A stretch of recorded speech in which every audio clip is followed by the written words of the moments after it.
Dear students, hope that you all are fine children. And today children, as you all know that we are starting our online classes, so we will do the poem today is Home They Brought Her Warrior Dead. Now children, this poem is about the loss felt by the family of a war hero, and the poet of this poem is Alfred Lord Tennyson. The poet of this poem is Alfred Lord Tennyson, and he has written very famous poems such as Break, Break, Break, The Change of the Light Brigade, Tears, Idle, Tears. All these poems are his memorable work. Okay, so let's start this poem, children.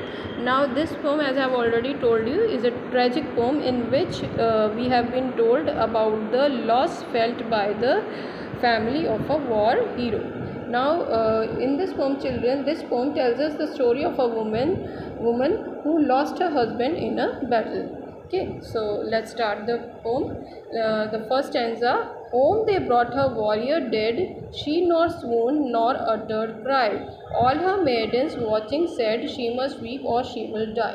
Now when the dead body of the soldier it was brought home, now what happened? His wife, his widow, she did not cried or she did not swoon. Swoon means fainted. She neither cried nor she fainted.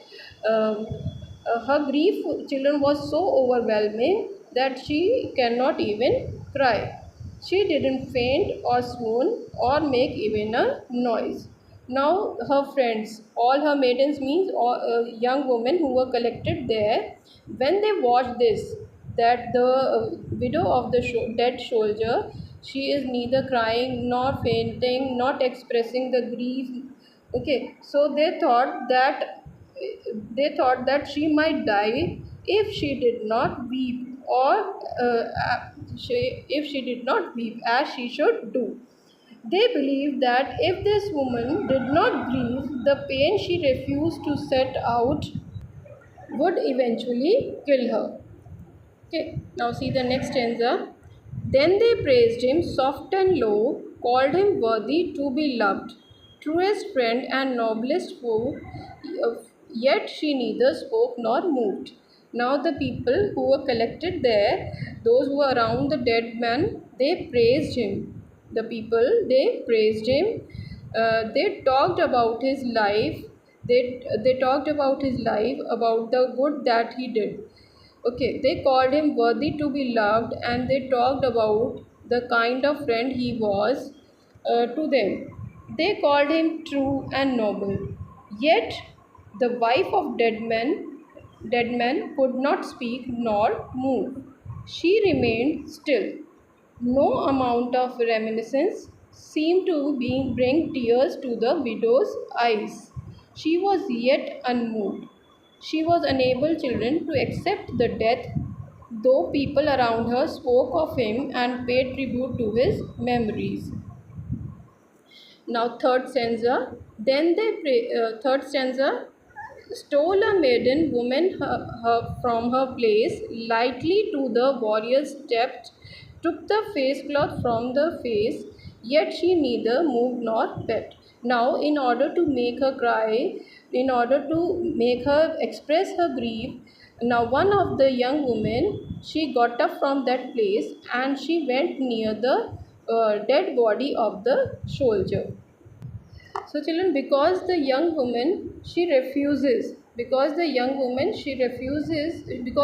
widow of the dead soldier, she refuses to grieve. One of the young women present walks up to the dead man and she removes the cloth that was covering his face, hoping that this will help the woman to break out of a state of shock and be able to grieve properly. Okay, but this act of that young woman could not make the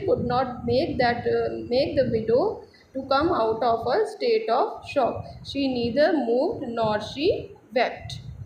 Now see the last stanza. Rose a nurse of 90 years, set his child Upon her knee, like summer tempest, came her tears. Sweet my child, I love for thee.